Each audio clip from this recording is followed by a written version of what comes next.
While the old continent is found divided by the Iron Curtain, in the West, the idea of European unity begins to take hold. On the 9th of May 1950, France, via its Foreign Minister Robert Schuman, proposes a Franco German reconciliation and placing under a common high authority the production of coal and steel, the main wealth of industrialized countries, which is also needed for the manufacture of weapons. The aim is to boost the economy and maintain peace, with the project left open to countries wishing to join. The following year in Paris, six countries signed a treaty establishing the European Coal and Steel Community. As Germany is divided by the Iron Curtain, only West Germany becomes part of it. To accelerate the development of Europe, the six founding countries meet on the 25th of March 1957 in Rome to sign two new treaties. The first treaty creates the European Economic Community, whose main objective is to establish a common market, including allowing the free movement of workers and eliminating tariffs between member states. The treaty also defines common policies on transport, trade, and agriculture.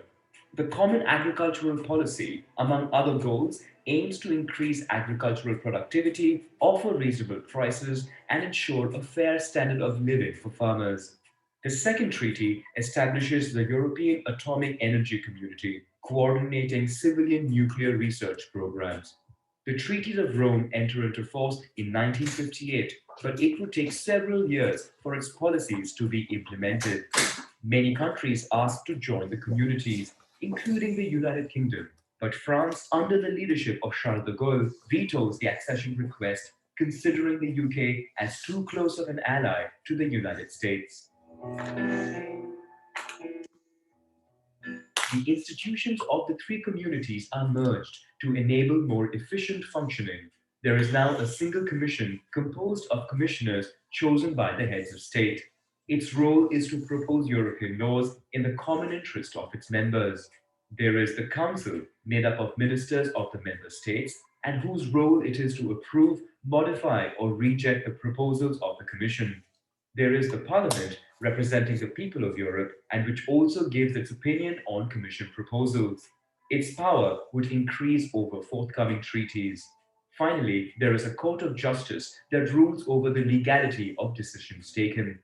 In 1967, the United Kingdom renews its request for membership, which France opposes a second time. With the removal of tariffs for industrial and agricultural products and the free movement of workers, the economic situation improves rapidly, prompting a new wave of membership applications. This time, negotiations go well, but in Norway, the population opposes the country's accession in a referendum. In 1973, Ireland, the United Kingdom, and Denmark joined the community. In Paris, the heads of state and government come to an agreement to create the European Council. Leaders would meet at least three times a year to together define the broad guidelines of the community. South of the continent, after the end of dictatorships in Portugal, Greece, and Spain, the three countries request membership of the community. In 1979, for the first time, members of the European Parliament are elected by universal suffrage.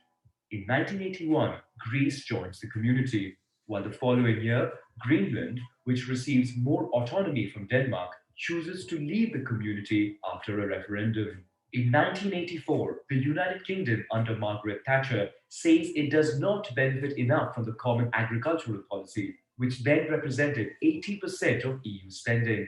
The country negotiates to obtain a reduction in its contribution to the community's budget. In 1986, Spain and Portugal joined the community. 12 member states and the European Commission give a boost to the internal market by signing the Single European Act. In addition to eliminating custom fees, the goal is to remove all obstacles to the free movement of people, goods, capital, and services. It is the Single Market Project to be completed by 1993. After the fall of the Berlin Wall, Germany is reunified. In the east, the USSR can no longer contain revolts and collapses, opening up new horizons for the community, which establishes contacts with the countries of Eastern Europe. On 7th of February 1992, European heads of state signed the Maastricht Treaty. The European Union is created and gets new powers. The treaty envisages an economic union and the future creation of a common European currency. All countries ratify the treaty, including Denmark, where two referendums and negotiations to be exempted from the common currency are required. A new wave of countries request membership to the Union, but Switzerland and then Norway oppose potential candidacy via referendums. On the other hand, in Austria, Sweden, and Finland, negotiations succeed, and in 1995, the EU grows to 15 members. Signed in Schengen, Luxembourg in 1985, the Schengen Agreement is gradually introduced from 1995.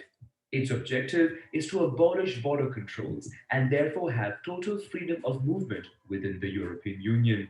The agreement is incorporated into the European Union through the Treaty of Amsterdam. In addition, the common currency project advances, which would be called the euro. However, the United Kingdom, Sweden, and Denmark do not want it. The remaining member countries set up the European Central Bank. The euro was officially launched on the market in 1999, although the currency would be put into circulation only from the 1st of January 2002. As negotiations take place to enlarge the union, heads of state meet in Nice to try and improve the structure of the union. The outcome of the Treaty of Nice is considered mixed. Two referendums are needed in Ireland for it to come into force. On the 1st of May 2004, 10 new countries are included in the European Union.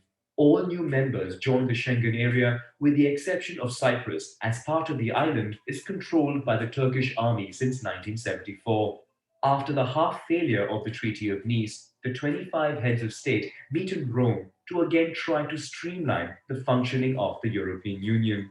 This time, they aim to create a constitutional treaty that would replace all existing treaties with a single text.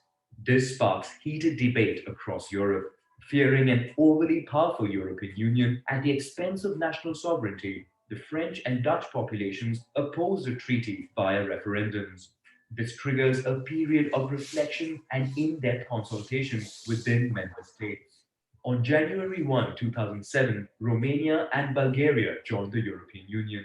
The same year, 27 heads of state signed the Treaty of Lisbon, which aims to strengthen and improve the functioning of the EU after enlargement. Notably, it is agreed that the EU's role is to promote peace, support sustainable development, fight against social exclusion and discrimination, and safeguard cultural heritage. The treaty is ratified by all states but Ireland. Hello, hi, good morning. So we are in the beginning of our last week of classes, and so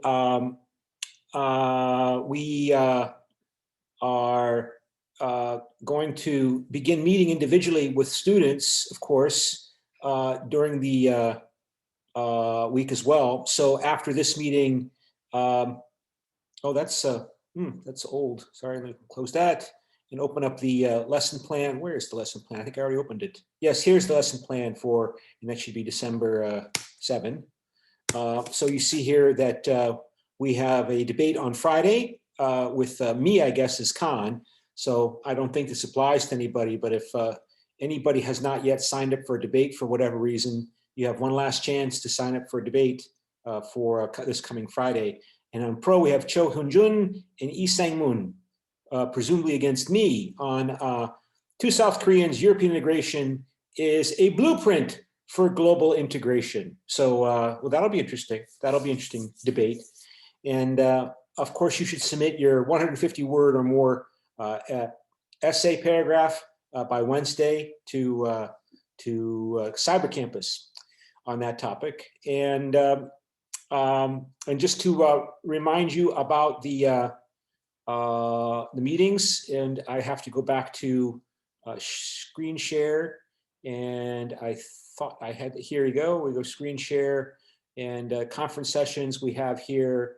I want to open up the conference sessions. And so you see we have, after the end of classes, Subin Ju, Chung Sung Yun, and Laura, and Sumun and Ho Young Park are going to meet with me today, this afternoon, okay? To talk about your final exam drafts, which I was generally impressed with. I mean, they're more sophisticated than in previous semesters. So I wrote extensive comments and sent them back to you. But just keep in mind, when you rewrite your final exam draft, which is due, let's see if I can find, do I have Cyber Campus still open here? Which is due on next Tuesday, a week from tomorrow, let me log in here, that you, let me see here. The assignments, you can see your paragraph is due on Wednesday, and then your final draft of your exam is due by next Tuesday, a week from tomorrow. And then I will try to get the grades into for the semester by the end of that next week. And so please don't delay. I'm going to submit the grades on December 18th. If somebody hasn't submitted a final, I'm not going to be able to look at it. So, remember, I wrote extensive comments, but keep in mind your final draft should not be longer than 550 words maximum, not including references, okay? So, and that word limit is there on purpose. And, the feedback that I've been giving you is also to let you know my thoughts, my views, as well as for me to get a sense of what the class, how they understood what European foreign policy means as a term. And it's been interesting. So, okay, today is our short class. So we can continue on with the notes. And so let's make sure that we open the notes, although I think, as I recall, the notes are not very extensive for this week because the final chapter is a summary chapter of the information in the book, and so it's pretty short, I think. So let me screen share again and make sure I open that up. And so you can see here it says the EU has evolved through messy compromises that after complex political bargaining between member states, institutions, and organized interests, and that continues. Messy means nobody's really happy with what the outcome is. They're not hostile and angry, but they're not overjoyed and euphoric about the results that they achieve in terms of all of the compromises and accommodations that have to be made to come to an agreement that everybody can live with, everybody can accept, even if they're not happy with it. So yeah, complexity is more challenging for people's emotions, immediate emotions, than victory or defeat, right? And this is the fact that nobody is euphoric and nobody's overwhelmingly hostile is probably a good outcome, because with 27 member states, with Britain's exit, trying to come up with agreements on policies that everybody can accept is going to require lots of messy compromises that so nobody gets even close to what they want. They have to make compromises to come up with an agreement that everybody can accept. And the EU changes incrementally. That's another critical point, right? In terms of how organizations change and develop, unless there's an absolute catastrophe like destruction and conquest and war, typically institutions inside any kind of community, whether they be national institutions or business institutions, they change incrementally. And they might still fail. I mean, in the business world, institutions fail and they go bankrupt, right? Companies go bankrupt, and that's a catastrophe. But when you look at, for example, how organizations have successfully adapted, they build on what they already have and come up with something new and creative. But they don't start from nothing. They have to work with what they have. Even if the institution is failing, it's not competing effectively, it's not working effectively, you have to work with what exists. And so you see that with the European Union also, as it's growing and developing now in response to the COVID-19 pandemic. They're building upon all of the innovations that were adopted in 2008, 2009, 2010, into 2012 in dealing with the Great Recession, for example. By developing and extrapolating those innovations, like, for example, that the European Central Bank will buy a member state's government bonds issued to gain loans to cover their budget deficit of their government fiscal policy every year. That if a government like Greece or a government of Italy or some other country that has a weak financial system is having difficulty selling government bonds on the investor markets to raise funds as loans and having to offer, therefore, exceptionally high interest rate returns on those bonds, then the European Central Bank will step in and buy the bonds themselves in order to keep the interest rate down.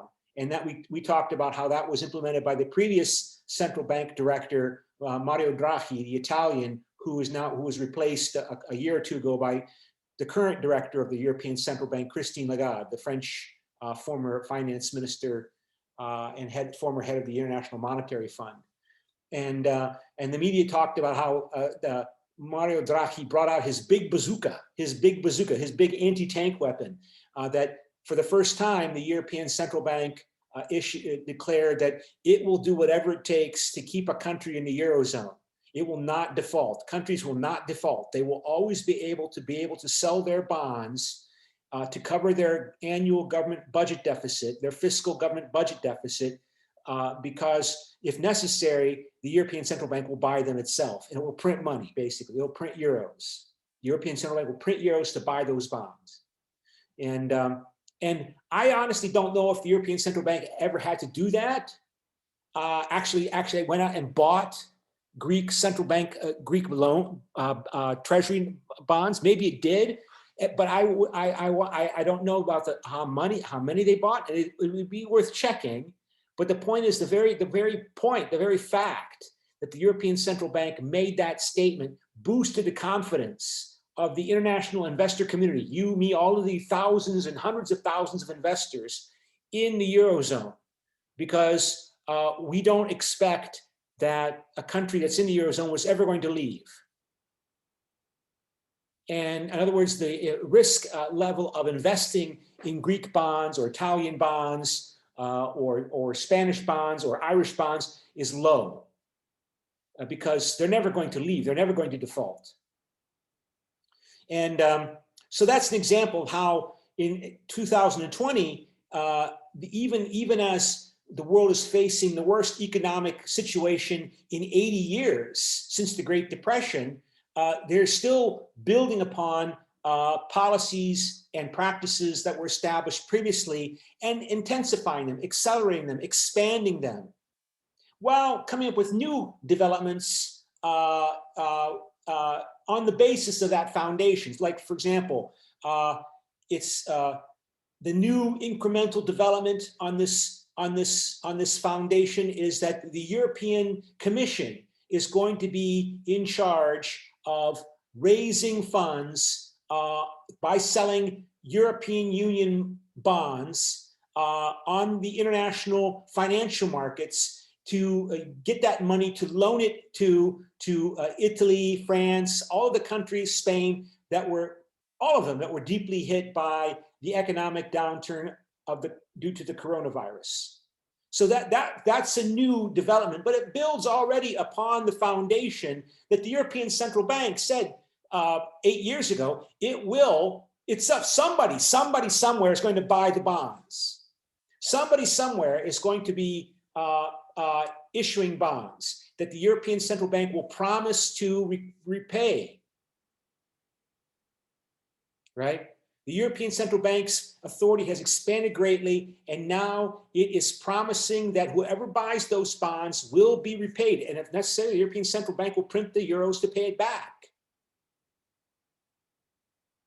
And that was, so you see, it's still built upon the foundation of the European Central Bank saying it will do whatever it takes to preserve the Eurozone. And that's all Mario Draghi said. He didn't say, I'm going to buy Greek bonds. He said, European Central Bank will do whatever it takes, period. That's a quote. That's a quote.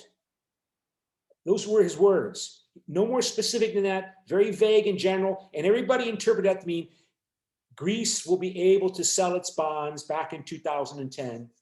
European Central Bank will print whatever amount of euros is necessary to make sure that the euro never defaults. The countries that euro bonds, nobody's ever going to default on euro debt. So, and now you see the European Commission is being tasked with actually going out and selling euro bonds to investors. And there's a lot of money out there that is looking for places to invest. So the European Commission will sell the euro bonds. I don't know if they're going to call them officially Corona bonds. And they're going to give the money to the member states that they borrow without ever having the expectation that those governments are going to pay back those bonds. Because the European Central Bank will simply print the money to pay back those investors who buy those Corona bonds. And the investors generally are satisfied with that. They accept that.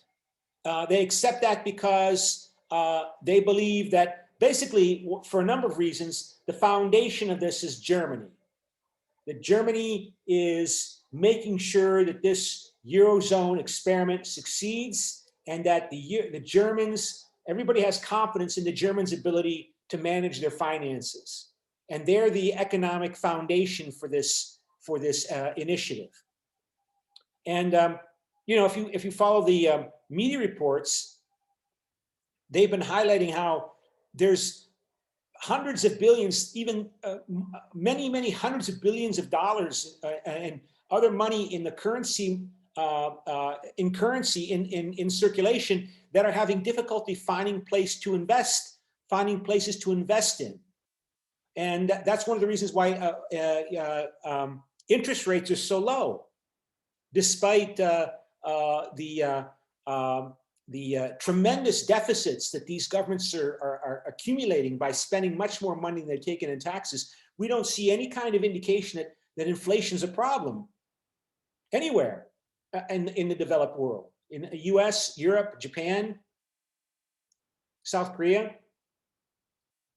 So, and so that's always a point to keep in mind, that there might be radical proposals, but these incremental changes happen over time, and they can result in major developments in EU capabilities. Like, for example, wow, the European Central Bank emerges just over 20 years ago, and now it's one of the central institutions in the European Union, the European Central Bank. And it's such a new development, it's not adequately reflected in your textbook.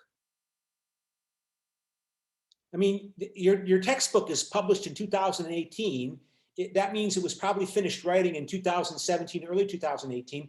Even the textbook doesn't adequately address the function of the European Central Bank.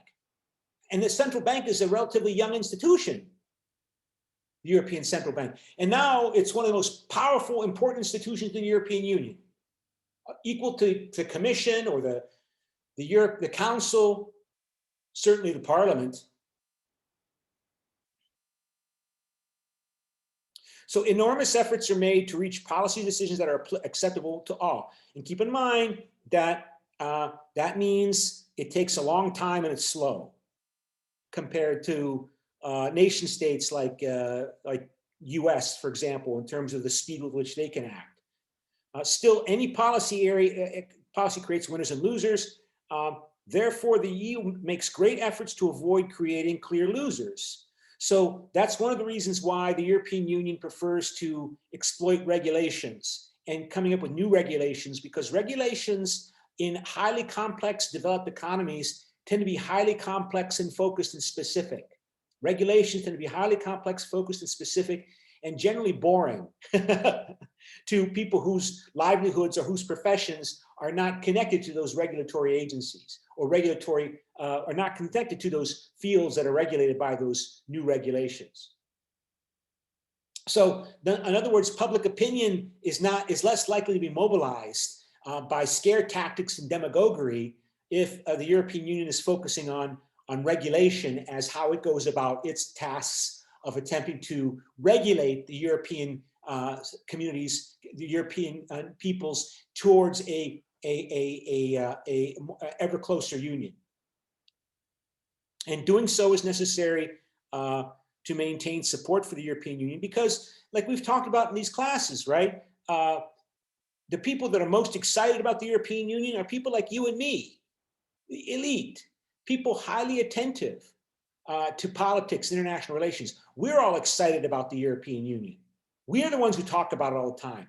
But the mass of the population is generally much less focused or interested in politics. They're lucky if they even read a newspaper in depth in terms of their interest in politics. I'm not criticizing them or condemning them, but that's a fact.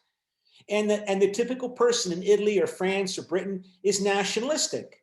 And sometimes we are starkly reminded of this fact when suddenly, oh my gosh, the French, they voted down the treaty, the Constitution treaty. Oh my gosh, how could they do that? But don't the French love the European Union? Wasn't German and French cooperation the key for the beginning of European integration? Robert Schuman, Jean Monnet. Oh my gosh. Well, because we spend all of our time talking to each other rather than talking to the mass of the population out there. If you have a referendum, the mass of the population can speak, and sometimes you don't like the response. So one of the lessons about referendums is that don't have a referendum. Do not have a referendum if you're not willing to accept an answer you don't like on that referendum. If you're a government official or you're the authorities, do not hold a referendum unless you're prepared to deal with the result you don't want to hear.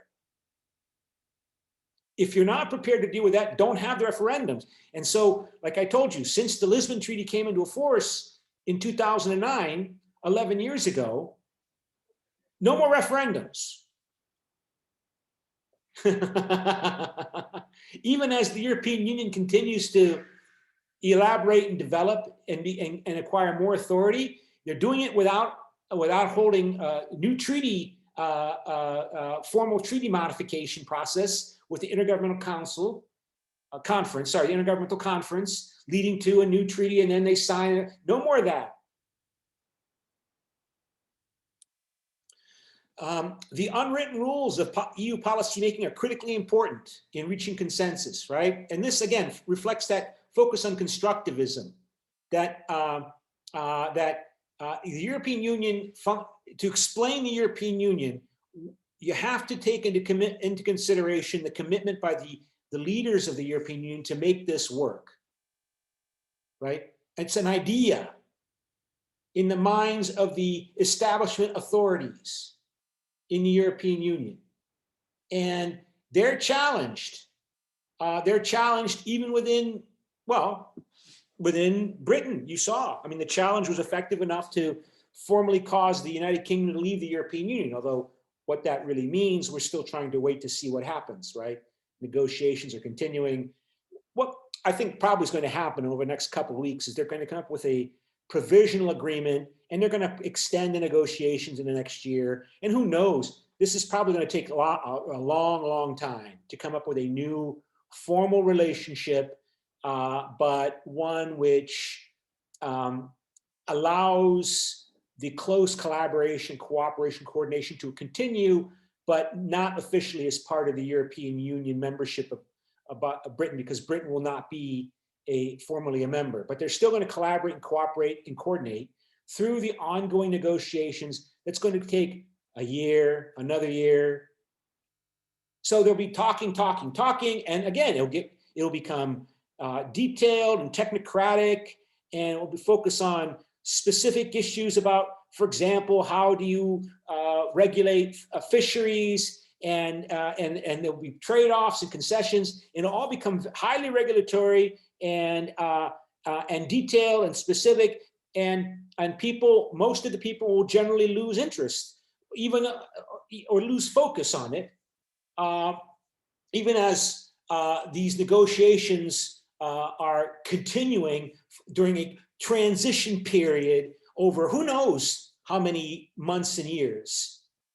All while the leaders of the Conservative Party and the Labour Party in Britain can say, well, we promised that we would take Britain out of the European Union, and we're no longer in the European Union.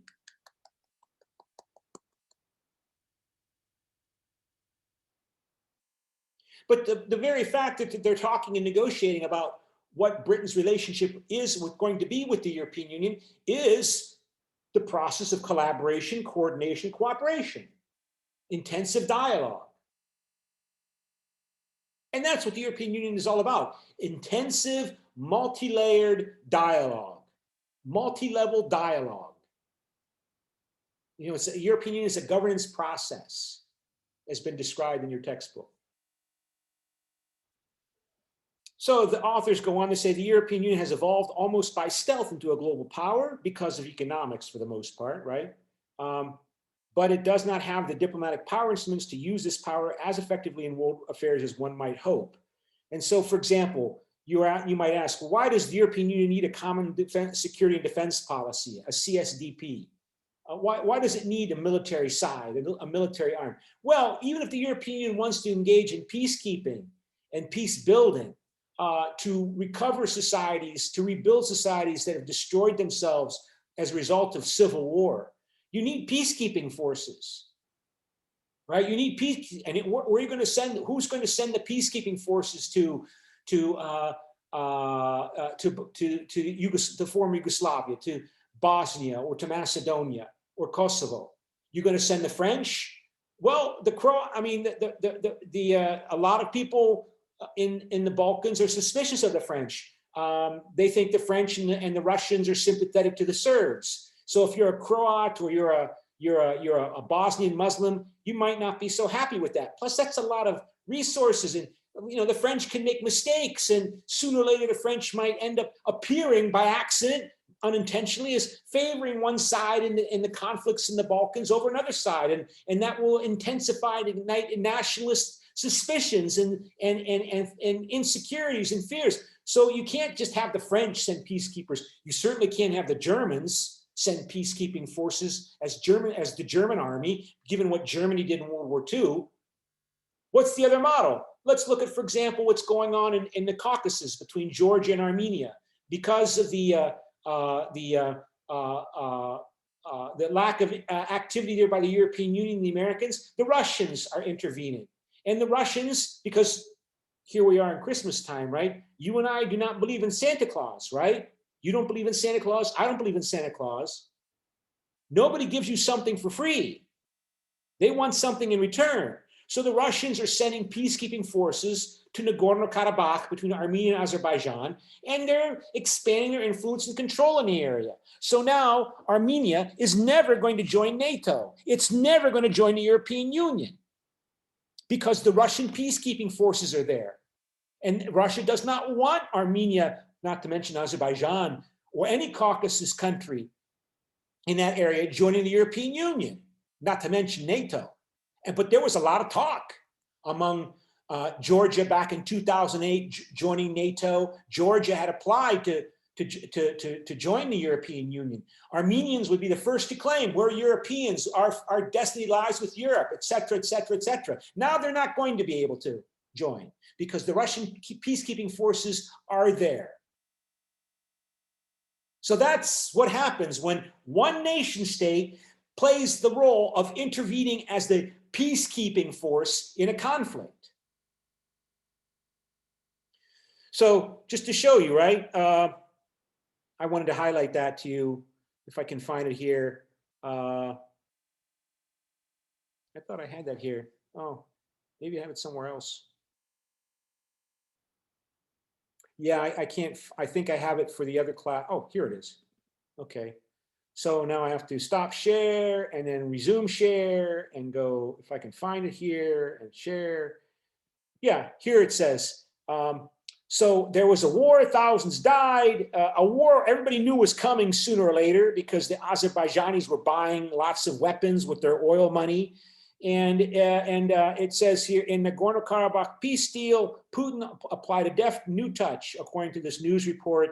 And I'm not just accepting these journalists' point of view. I mean, these journalists tend to be pro-American, pro-European Union, just describing what the ceasefire arrangement in Nagorno-Karabakh, Caucasus, Armenia, Azerbaijan area involves. And the Russians are sending peacekeeping forces. And so for the Armenians are terrified about what this means for them and their population that lives in Nagorno-Karabakh.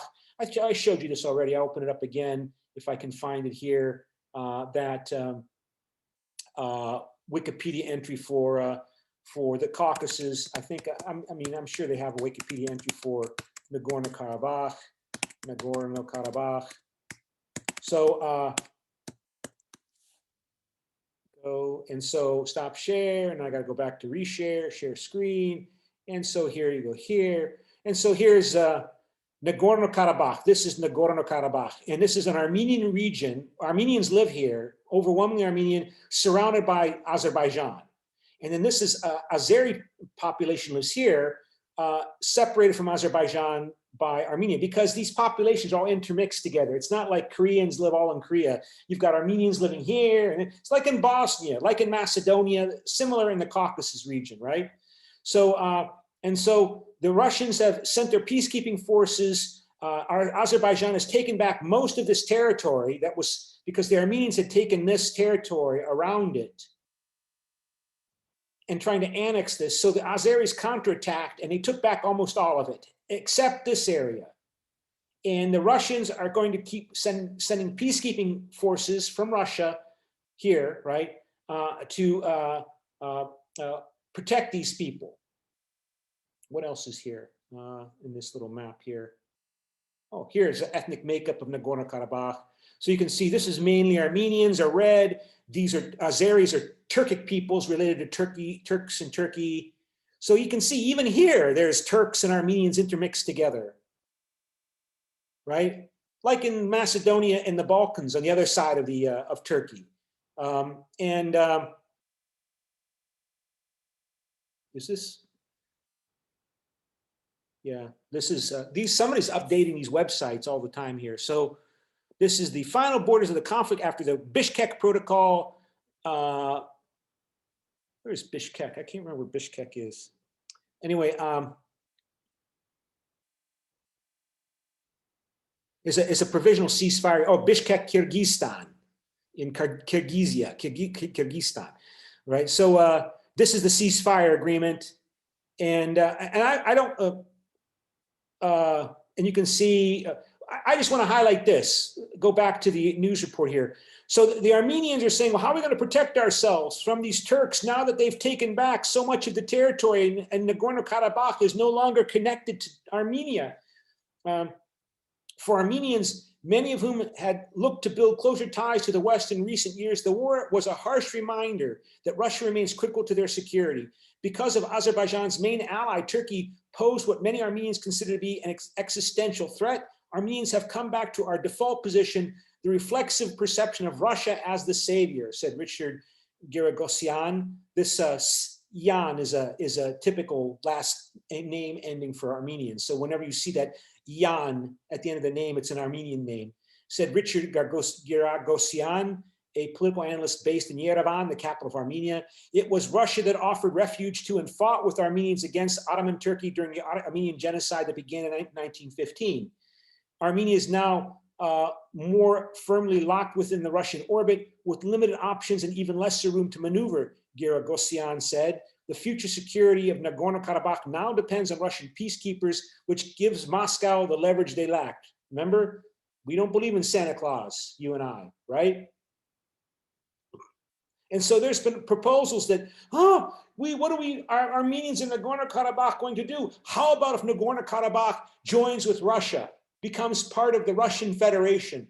That way we can be guaranteed that we will be protected because the Armenians can't protect us. Armenia can't protect us.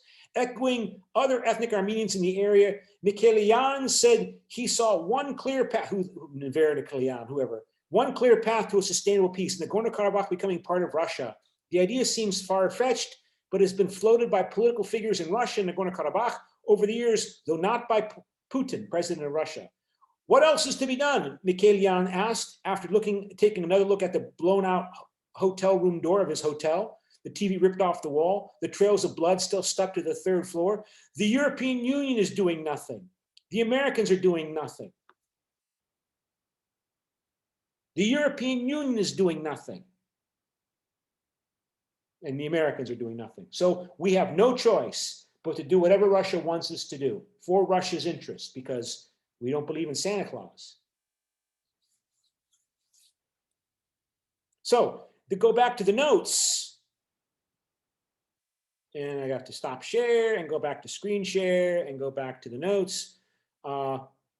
If you are going to use your economic power to rebuild Bosnia, you still need to have peacekeeping forces there, or police forces. I mean, Europeans have sent police forces, but not German police, not French police. They're police who come from Germany and police who come from France, but they're acting under the European Union command. There's a European Union command structure, a European Union organization that oversees those personnel. They don't take orders directly from Berlin or Paris. So you have to build that. You have to build those institutional capabilities. You have to create a permanent organization. You have to give that organization money, which means you got to get that money from somewhere else. You've got to raise taxes. You have to spend less money on something else to give it to this new police or peacekeeping force. You've got to give the force resources. You have to give them money to buy vehicles to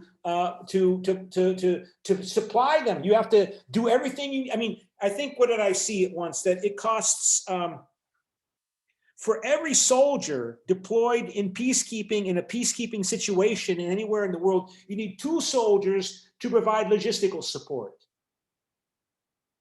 So for every 1 person you deploy as a peacekeeper, you need 2 people working in that same organization to supply logistical support. So that's, again, this incremental spillover, neo-functional spillover that, okay, we're the European Union. We're all about money and spending lots of money. Okay, but you can't just offer people money. You got to, you know, you can't just say, be nice to each other. Be nice. See, European money. See, you've got to have capabilities to carry out reconstruction projects, to oversee them, to protect people who are engaging in the reconstruction projects. And that means police and military capabilities, which means you got to build that. And you can't just say, well, we're going to send the German army in, or the French army in, or the Italian. You can't, no, not with Europe's history. So I think maybe that's a good point to do an exercise. And let me see whatever here, what I have ready to go here. Oh, well, that's a different one. Yeah, I got something else ready to go here. So yeah, forget about that. So back to the notes. What else to highlight here? I wanted to do another. Oh, okay, so remember, nationalism, you know, makes you perceive the world in simplified, simplistic ways. All right, nationalists tend to stereotype. That's a theme we have highlighted. And stereotyping means not perceiving complexity, perceiving oversimplistic views of the nature and motivation of the target of your policy. And nation states are more prone to engage in stereotyping than non-nation states. Nationalism associates with stereotyping and emotion. Nationalism makes you stupid. Okay, I came out and said it. Nationalism makes you stupid, but that's the way Homo sapiens are, right? But here, again, I want carrying on with the discussion we had at the last class about vaccine nationalism and this rush to approve vaccines. And I guess Britain is going to start vaccinating on tomorrow. So, and Boris Johnson is the leader of the Conservative Party government in Britain, and he has been a main advocate for Brexit and leaving the European Union, whatever that means. And this report highlights a successful vaccine rollout could be the last chance for Mr. Johnson's government to show competence after botching virtually every other step of its response to the pandemic, from tardy lockdowns to a costly, ineffective test and trace program, all of which contributed to the country having the highest death toll in Europe. It also comes just as Britain has reached a climatic stage in its long negotiations with the European Union for a trade relationship after having left the bloc this year. Allies of Mr. Johnson were quick to claim that the swift approval of the vaccine, the coronavirus 19 Pfizer-BioNTech vaccine, vindicated the Brexit project. That claim was quickly debunked. Nevertheless, the mass vaccination program will be an early test of how well Britain looks once it is fully untethered from Europe. Still, it is difficult to separate politics from public health. As the first vials of the Pfizer-BioNTech vaccine rolled into Britain in refrigerated trucks from Belgium this week, you Belgians are not getting the vaccine yet. No, no, no, no, no. Even though it was made in your country, it's going to Britain. Negotiators in London were in the last stage of trying to stitch together a long-term EU-British trade agreement. The talks were paused on Friday evening amid signs that a breakthrough would require personal intervention by Mr. Johnson, because it's obviously contentious. Pro-Brexit politicians struck a bluntly nationalistic chord, saying Britain's early approval of the vaccine was the first of many triumphs. Though for all the fanfare, it may be only days ahead of US authorization and a few weeks ahead of the European Union. The Education Secretary, Gavin Williamson, said Britain moved faster than its neighbors because we're a much better country than every single one of them. The leader of the House of Commons, a Conservative Party leader, Jacob Rees-Mogg, said European regulators were a bit sniffy that they had not yet managed to approve the vaccine. We're leaving. Draw your own conclusions, he declared. We are now free of the dead hand of the European Union. Remember this portrayal by Brexiters that the European Union is a weight, an anchor, a ball and chain, a burden holding back Britain from being swift and agile and entrepreneurial and even richer than it would be, than it is if it were not held back by the dead hand of the European Union. In fact, the swift approval of the Pfizer vaccine was not enabled by Brexit. Although Britain formally left the European Union last January, this year, it continues to adhere to the bloc's regulations until a transition period expires on December 31.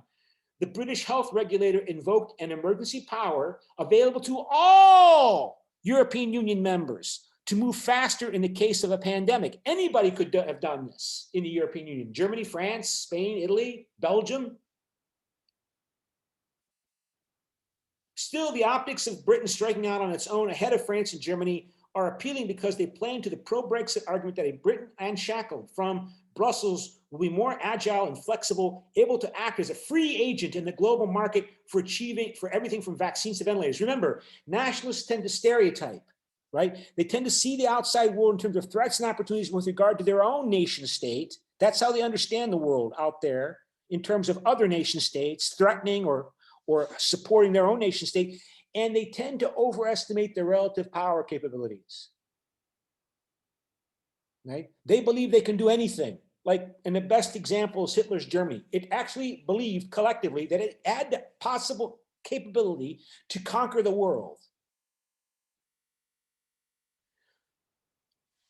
No one is very proud of our record on the pandemic, said Jonathan Powell, a former chief of staff to Prime Minister Tony Blair, but they believe we're magically going to become a better country by being outside of Europe. But we're magically going to become. Nationalists tend to believe in fantasies, stereotypes, including of themselves. What did he say? We're better than any other of those countries. We're a much better country than every single one of them. But the fact remains, Germany and France, which have effective, strong regulatory agencies, they have not yet approved the vaccine. They could have done what Britain did, but they haven't. Germany and France. Their regulatory agencies could have approved the vaccine, and they haven't done it. They insist on waiting and doing it in a European way. All 27 member states together. I mean, this is insane. But nationalists go insane. If anything, Mr. Powell said, the Pfizer vaccine was a testament to the value of pre-Brexit cross-border collaboration. It was developed by Turkish-born scientists at a German biotechnology firm, produced by an American pharmaceutical company, and manufacturing a plant in Belgium.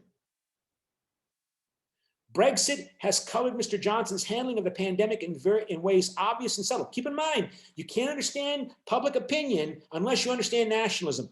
Boris Johnson won in a landslide a year ago in the elections in Britain by promising to get Brexit done. Britain declined to join a multi-billion-dollar European Union vaccine purchasing fund and shunned a European consortium to buy ventilators. The latter decision provoked anxiety in the early days of the pandemic, when it looked as if hospitals might not have enough machines for their patients.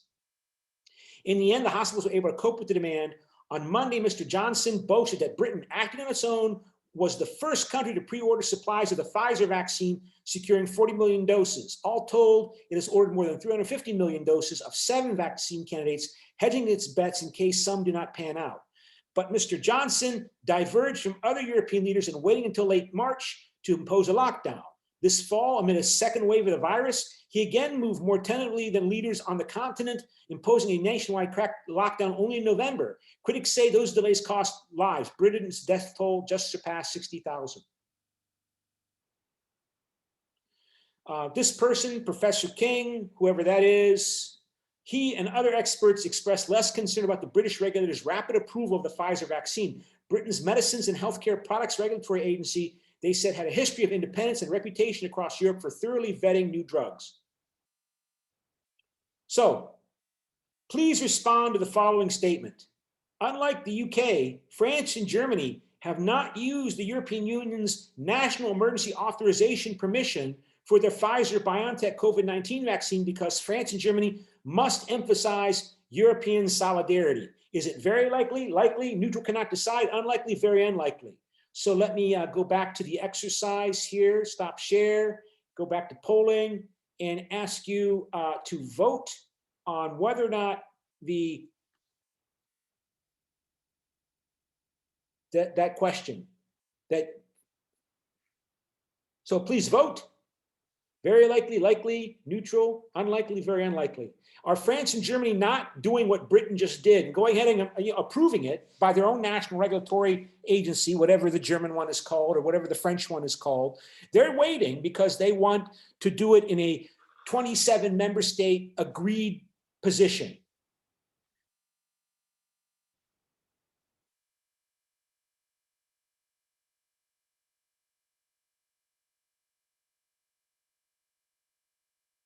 "20 seconds.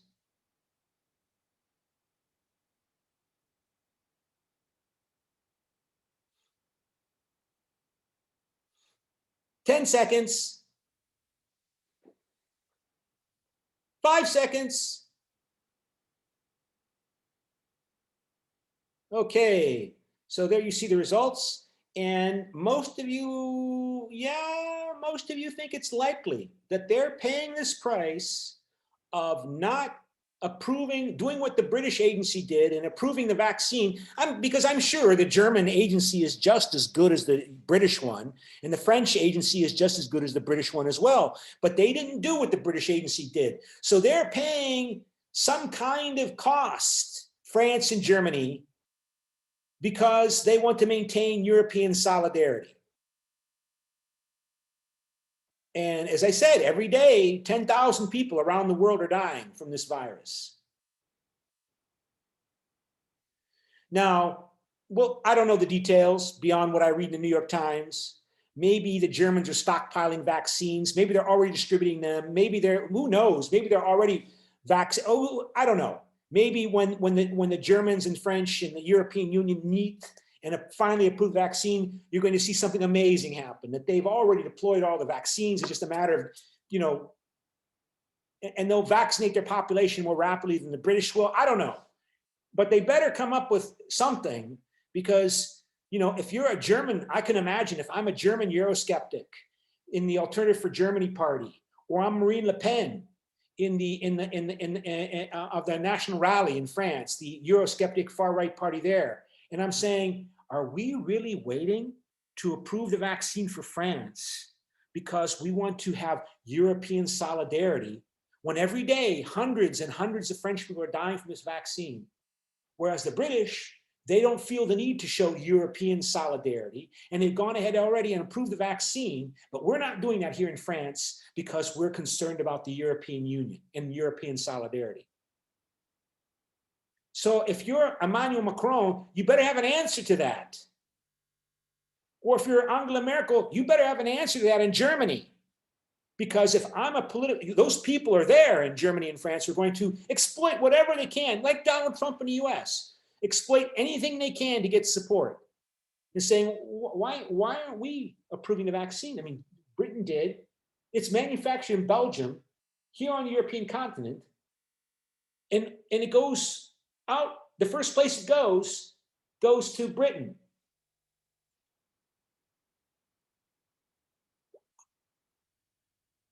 And you can imagine the nationalist response there will be among people being outraged. Oh, I'm outraged. Oh, European Union, bad.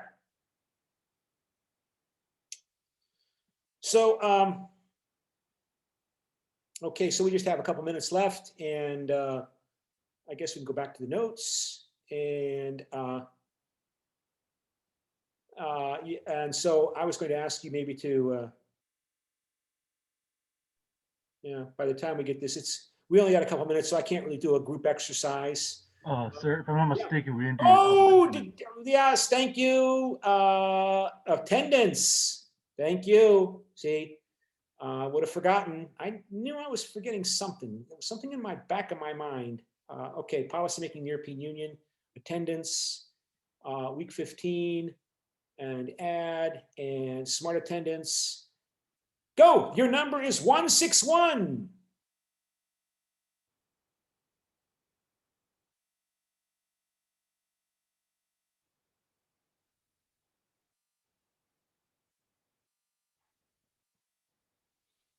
Okay, and so 161 is your attendance number. And